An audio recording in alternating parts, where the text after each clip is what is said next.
Si tu ressens au plus profond de toi que tu as un problème avec la nourriture, que tu manges tes émotions, c'est-à-dire que dès que tu es triste, dès que tu es énervé, tu ne peux pas t'empêcher de te jeter sur la nourriture, écoute bien ce que je vais dire. Eh bien, tu fais sûrement de l'hyperphagie. Donc, écoute bien ce que je vais dire. Peut-être que tu vas te sentir concerné. Et si c'est le cas, n'hésite pas à le dire en commentaire. Un accès hyperphagique répond aux deux caractéristiques suivantes. Donc, il faut avoir les deux en même temps. Absorption en une période de temps limitée d'une quantité de nourriture largement supérieure à ce que la plupart des gens absorberaient en une période de temps similaire et dans les mêmes circonstances. Le deuxième, un sentiment de perte de contrôle sur le comportement alimentaire pendant la crise.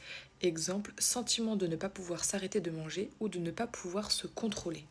Écoute bien, c'est pas fini.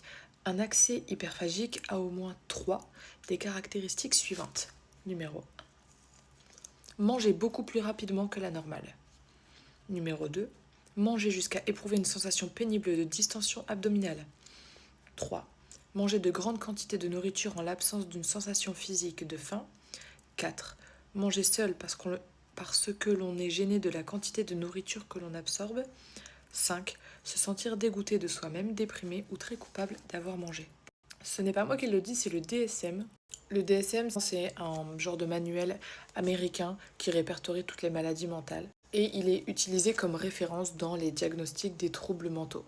Et l'hyperphagie en fait partie. Si tu t'es senti concerné par ce que je viens de te dire et que tu as envie de changer ça, que tu as envie d'aller mieux, surtout n'hésite pas à t'abonner car je partage tout plein de conseils parce que j'ai fait de l'hyperphagie pendant 15 ans.